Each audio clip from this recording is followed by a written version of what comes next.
नमस्कार मंडळी, मी Raju शेतोर. Arctic education या यूट्यूब चॅनलमध्ये आणि आपल्या राजू शेतोर या फेसबुकच्या ID मध्ये आपलं सर्वांचं हार्दिक स्वागत. मित्रांनो, आज आपण एक विशेष टॉपिक घेऊन आलेलो आहे, ते म्हणजे नागपंचमी. नागपंचमीचा सण आपल्या सर्वांना परिचितच आहे. नागपंचमी काय आहे? नागपंचमी हा हिंदू, जैन आणि बौद्ध संप्रदायामध्ये नागाला जे मानण्याचा किंवा त्या ठिकाणी काही प्रकारात पूजा करण्याचा जो काही प्रकार आहे किंवा त्याला जे काही मानलं जातं, तर त्या संदर्भामधला आपण आज या ठिकाणी माहिती बघणार आहोत. आणि तो सण म्हणजे नागपंचमी. आणि या नागपंचमीच्या रूपाने आपण या नागांची माहिती बघणार आहोत. नागांची माहिती म्हणजेच त्याच्या का पूजल्या जातं किंवा त्याची कुठली धारणा आहे त्याच्या मागची, ते आपण आता बघणार आहोत. या ठिकाणी जे काही सरपटणारे प्राणी ते पूजा करण्याचा जो उत्सव आहे तो श्रावण महिन्याच्या शुक्ल पंचमी या दिवशी साजरा केला जातो. आणि मुख्यत्वे भारतासोबत नेपाळमध्ये हा सण साजरा केला जातो. नागपूजेचा शास्त्रोक्त इतिहास जो आहे तो नागपंचमी आणि नागांची पूजा ही आजची प्रथा नाही, तर ती प्राचीन वैदिक आणि पुराण कथामध्ये खोलवर रुजलेली आहे. शास्त्र जे आहे त्याच्या नागपूजेचं ऐतिहासिक काय महत्व आहे, शास्त्रामध्ये आणि पुराणामध्ये काय माहिती सांगितलेली आहे, तर त्याची आपण माहिती घेणार आहोत. 2025चा जो आपला नागपंचमीचा उत्सव आहे तो आहे 29 जुलै. त्याची जी तिथी आहे ती मंगळवारी आहे. आणि आपल्या या ठिकाणी शुक्ल पंचमीच्या दिवशी ही नागपंचमी आपण साजरी करतो. यामध्ये पुराणामध्ये याच्या ठिकाणी याचं वर्णन आलेलं आहे नागाच्या बाबतीमध्ये, की स्कंद पुराण किंवा अग्निपुराण असतील, यामध्ये नागपूजेचं वर्णन आपल्याला बघायला मिळतं. त्यामध्ये वासुकी, तक्षक, कर्कटक व शेषनाग हे प्रमुख पूजनीय नाग मानले गेलेले आहे. आणि स्कंद पुराणानुसार आपण जर बघितलं गेलं तर नागपंचमीच्या दिवशी नागांना दूध अर्पण केल्याने आयुष्य वाढते, विषाचा प्रभाव दूर राहतो आणि पितरांचे आशीर्वाद मिळतात. आणि त्यानंतर रामायणामध्ये आपण बघतोय की वाल्मिकी रामायणामध्ये श्रीराम प्रभूचे जे बंधू आहेत, भाऊ आहेत, लहान लक्ष्मण, यांचा उल्लेख शेषनागाच्या अवतार म्हणून केलेला आहे. शेषनाग हा तोच आहे ज्याच्या फण्यावर भगवान विष्णू विश्रांती घेतात असं आपण मानतो. या ठिकाणी जरी नागपंचमीचा थेट उल्लेख नाही तरी सर्पांना मात्र दिव्य पूजनीय आणि त्याचं एक विशेष स्थान आहे या ठिकाणी आपल्याला यामधून दिसून येतं. आपली भारतीय परंपरा, भारतीय संस्कृती ही सर्व प्राणी मात्रावर प्रेम करणारी असून आपण या संतांच्या भूमीमध्ये, महाराष्ट्राच्या भूमीमध्ये असल्यामुळे आपल्याला या ठिकाणी क्वचितच म्हणण्यापेक्षा अधिक त्यानं आणि जन्मल्यापासून आपल्याला जसं समज आणि उमज आली तेव्हापासून आपल्याला या संस्काराच्या माध्यमातून आपल्याला या सर्व प्राणी मात्राची पूजा करावी किंवा त्यांना मानावं. पूजा नसेल करत तर त्यांना मानावं, त्यांचा उपकार जाणावा आणि त्यांच्या प्रति आदरभाव व्यक्त करावा. अशा वेगवेगळ्या प्राण्यांची पूजा आपल्या या भारतामध्ये केली जाते. तर यामध्ये महाभारतातील विशेष असे उल्लेखनीय अशी जी काही कथा आहे, जी की आदी पर्व जे आहे महाभारताचं, यामध्ये नागपूजे संदर्भामधील एक सर्वात प्रभावी कथा आहे. आणि ती कथा थोडक्यात तुम्हाला मी सांगतो. राजा जो जन्मजय परीक्षित पुत्र जो होता, यांनी एक सर्पसत्र यज्ञ सुरू केला होता. आणि या ठिकाणी कारण तक्षक नावाचा जो काही नाग होता त्यांच्या वडिलांचा त्यांनी वध केलेला होता, म्हणजे वडिलांना मारलेलं होतं तक्षक नावाच्या नागानं. या यज्ञात संपूर्ण नागवंशाला नष्ट करण्याचा उद्देश हाती धरला, परंतु एक कुमार ऋषी आस्तिक यांनी हे अज्ञान थांबवण्याचा प्रयत्न केला. आणि त्यांनी सांगितलं की यज्ञ थांबवायला जन्मजय राजा जे आहेत त्यांनी पटवून सांगितलं की वडिलाच्या मृत्यूचा बदला याच्या माध्यमातून नाही घेता येत. आणि हे प्राणी जो आहे तर हा म्हणजे वाईट नाही आहे, की याची खूप आपल्याला गरज आहे आणि यामध्ये असं करून चालणार नाही. आणि हीच ती वेळ होती ज्या दिवशी नाग जातीचा विनाश जो आहे तो होता टळला. आणि म्हणूनच या ठिकाणी आपण शास्त्राच्या नुसार ही घटना नागपंचमी साजरी करण्याचं प्रमुख कारण मानतो आपण त्याला. परंतु आपण यामध्ये या सोबतच जैन संप्रदायामध्ये पण नागांचं महत्व आहे. पार्श्व भगवान आणि धर्मनाग, जैन धर्मांचे 23 तीर्थकर भगवान पार्श्वनाथ यांच्याशी सर्पांचा संबंध सर्वात प्रसिद्ध आहे. कारण आपण भगवान जे काही जैन पार्श्वनाथ भगवान आहेत यांच्या आपण मूर्त्या बघतो, त्याच्यामध्ये त्यांच्या पण डोक्यावर 7 फण्या असलेल्या नागाच्या आपण मूर्त्या बघतो आणि त्या ठिकाणी त्यांचे फोटो सुद्धा बघतो. पार्श्वनाथांनी पण या ठिकाणी एका सापाला जीवदान दिलं होतं ज्याचे नाव होतं धर्मनाग. आणि मग पुढे हाच धर्मनाग त्यांच्या मोक्ष मार्गात रक्षक म्हणून प्रगट होतो अशी या ठिकाणी माहिती आहे. आणि मग यानंतर पार्श्वनाथ ध्यानमग्न असताना पाऊस सुरू होतो तेव्हा धर्मनाग आपल्या 7 फणांनी त्यांच्या संरक्षणासाठी उभा राहतो. ही कथा जैन धर्मामध्ये श्रद्धेने सांगितली जाते अशी माझ्या माहितीस्तव इथपर्यंत मला या ठिकाणी माहिती आहे। यामध्ये आपण यांच्या पार्श्वनाथाच्या मूर्ती अनेकदा नागफणाच्या छत्राखाली दाखवलेल्या आपण नेहमीच बघतो। यासोबत बौद्ध धर्मामध्ये पण नागाचं महत्व आहे आणि या ठिकाणी विशेष जो काही भगवान बुद्ध आहेत यांच्यामध्ये या ठिकाणी नाग, मूलछिंदा आणि गौतम बुद्ध ही विशेष असं की माहिती या माध्यमातून एक सांगू इच्छितो की गौतम बुद्धांनी बौद्धगया येथे बोधी वृक्षाखाली ध्यानस्थ असताना 6 दिवस या ठिकाणी ज्या वेळेस तिथं ध्यानमग्न आणि सत्याच्या मार्गामध्ये सत्य शोधण्यासाठी ते स्तब्ध आणि शांत बसलेले होते, त्या ठिकाणी या ठिकाणी 6 दिवस सतत पाऊस आणि वादळ होत असताना एक नागराज मूलछिंदा जो की तलावामधून प्रकट होऊन त्या ठिकाणी त्यांचं रक्षण करण्यासाठी आणि त्या नैसर्गिक आपत्तीपासून भगवान बुद्धांना संरक्षण देण्यासाठी या ठिकाणी सापखान्याने त्यांच्या अंगाला त्यांनी झाकलेलं होतं आणि मग ते झाकलेल्या शरीराला आपण भगवान बुद्धांच्या अनेक मूर्त्या त्या पद्धतीमध्ये बघतो आणि हाच तो नाग म्हणजे मूलछिंदा। यामुळे मूलछिंदा नागाला बौद्ध धर्मात बुद्धांचा रक्षक नाग म्हणून पण या ठिकाणी सगळ्यात मोठं स्थान मिळालेलं आहे।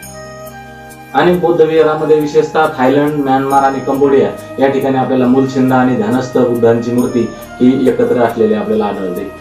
आता यासोबत आपण पुढे बघणार आहोत की हिंदू धर्मानुसार किंवा भारतीय रीतिरिवाजानुसार पूजा विधी आणि परंपरा काय आहेत। नागदेवताच्या पुतळ्यांना या ठिकाणी लोखंडी रूपामध्ये म्हणा किंवा पाषाण रूपामध्ये म्हणा, दगडावर कोरलेले म्हणा किंवा लाकडावर कोरलेले म्हणा, या ठिकाणी आपण त्यांचं प्रतिमात्मक या ठिकाणी पूजा करतो। परंतु अनेक असे ठिकाणं आहेत भारतामध्ये नव्हे तर महाराष्ट्रामध्ये या ठिकाणी जिवंत सापाची पूजा केली जात होती, परंतु आता या ठिकाणी त्याला निर्बंध आलेले आहेत आणि या ठिकाणी सर्वोच्च न्यायालयाच्या निर्णयानुसार प्रत्यक्ष जिवंत सापाची आता पूजा करता येत नाही। त्यानंतर आपण या ठिकाणी आपण बघतो की अनेक ठिकाणी जो काही आता हा सण साजरा केला जातो यामध्ये सर्वजण त्याची प्रतिकात्मक पूजा करण्यासाठी आपण बघतो की बऱ्या प्रत्येकांच्या घरामध्ये जे काही पूजा मानतात किंवा पूजा करतात त्यांच्या घरामध्ये या ठिकाणी सापाचं प्रतिकात्मक चित्र काढलं जातं आणि त्याची त्या नावानं किंवा त्या पद्धतीनं या ठिकाणी त्याची पूजा केली जाते।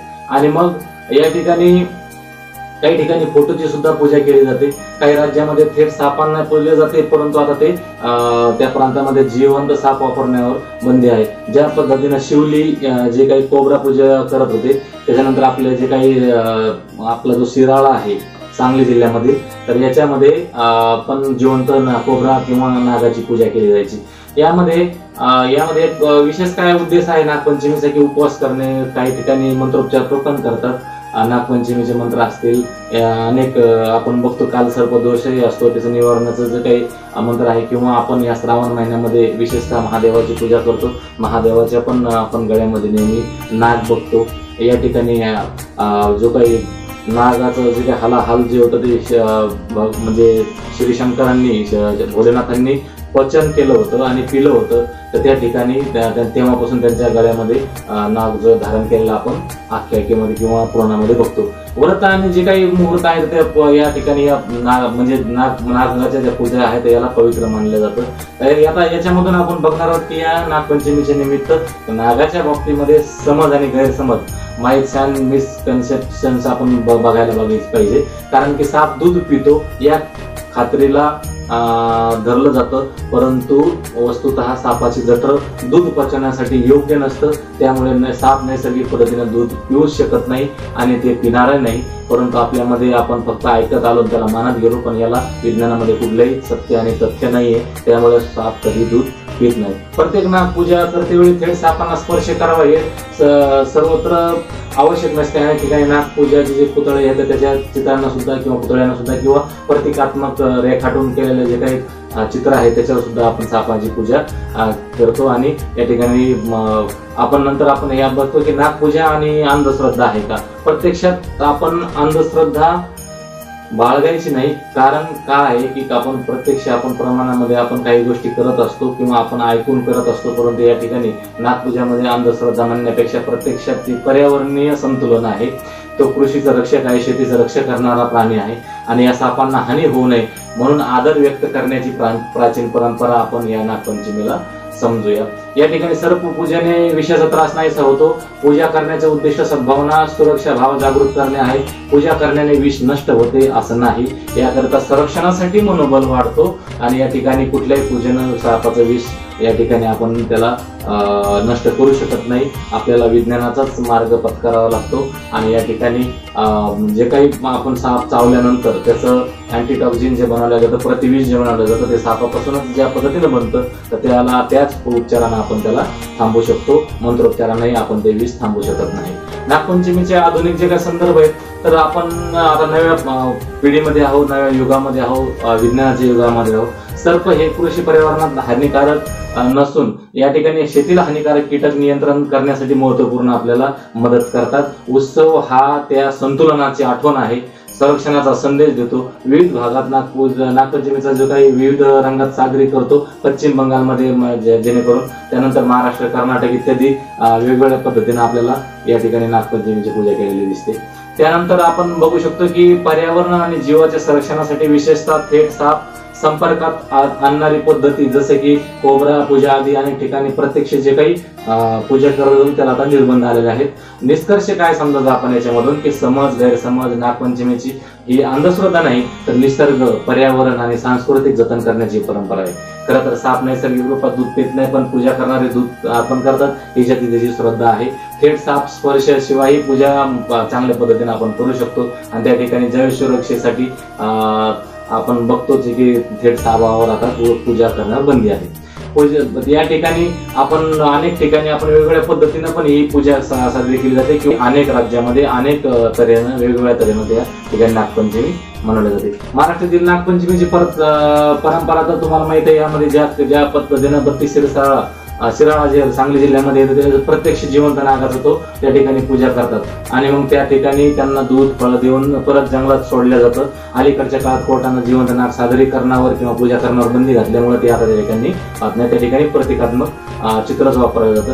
घरामध्ये दारावर सर्पाचं चित्र काढणं, हळद कुंकू, दूध फुले अर्पण करणं, या ठिकाणी विशेषतः विवाहित स्त्रिया ज्या आहेत तर त्या भावंडासाठी उपवासही करतात आणि या ठिकाणी भावाचं रक्षण व्हावं म्हणून या ठिकाणी सापाची किंवा नागाची या ठिकाणी उपवास करतात। त्यानंतर कर्नाटकमध्ये नागदेवतांची जे काही मंदिरं आहेत, नागेश्वर मंदिर इत्यादी ठिकाणी त्या ठिकाणी विशेष पूजन होते। महिलांमध्ये त्या नागकन्येचा व्रत त्या ठिकाणी प्रसिद्ध आहे।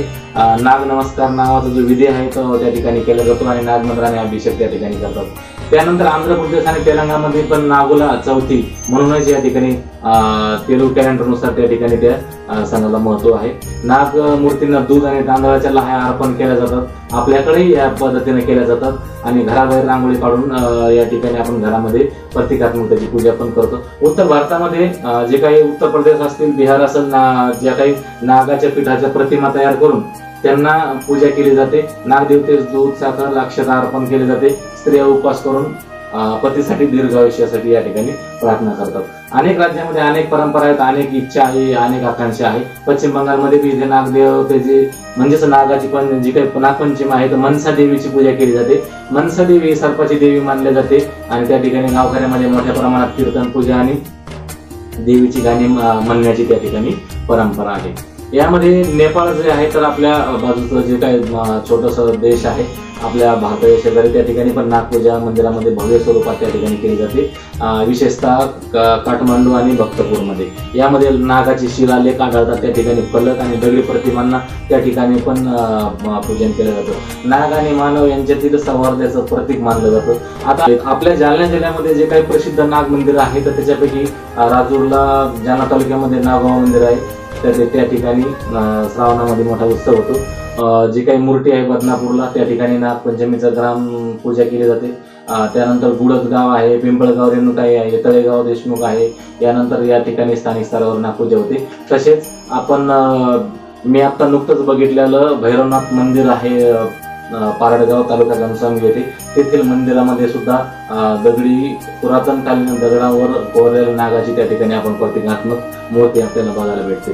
तर या संदर्भामधला आजचा हा व्हिडिओ असून आपण या ठिकाणी जरूर या ठिकाणी अंधश्रद्धा न पाळता आपण म्हणजे स्वच्छ मनाने आणि विज्ञानाला जपून या ठिकाणी आपण निसर्गाचं जे काही देणं लागतो तर त्या ठिकाणी आपण या माध्यमातून या सापांविषयी आपण अधिक माहिती किंवा अधिक प्रेम बाळगूया आणि त्यानंतर सापांना मारण्याऐवजी त्यांना जीवनदान देऊया. सर्पमित्रांना बोलावून त्या सर्पांना आपण जीवनदान देऊया. आणि तो साप जो आहे तर तो शेतकऱ्यांचा मित्र असल्यामुळे आणि शेतीचं रक्षण करत असल्यामुळे त्याला मारण्याऐवजी जसं आपण त्याच्या रूपानं आपण या ठिकाणी पूजा ज्या पद्धतीनं करतो तो त्याच्या आस्थेचा प्रश्न आहे, परंतु जशी पूजा करतो तसं त्याचं जीवनदानही त्या ठिकाणी त्याला दिलं पाहिजे, मारलं नाही पाहिजे आणि ही अन्न साखळी कुठेतरी तुटली नाही पाहिजे. तर या ठिकाणी या तुर्तास एवढंच. आणि या ठिकाणी हा व्हिडिओ जर आवडला असेल नक्कीच आपल्या इतर मित्रांना किंवा इतरांना सुद्धा पाठवा, जेणेकरून या ठिकाणी या संदर्भामधले अधिकची आपल्याला परिपूर्ण अशी माहिती मिळेल. जेवढं जास्तीत जास्त सांगण्याच्या या माध्यमातून प्रयत्न केला. धन्यवाद. जय हिंद, जय महाराष्ट्र.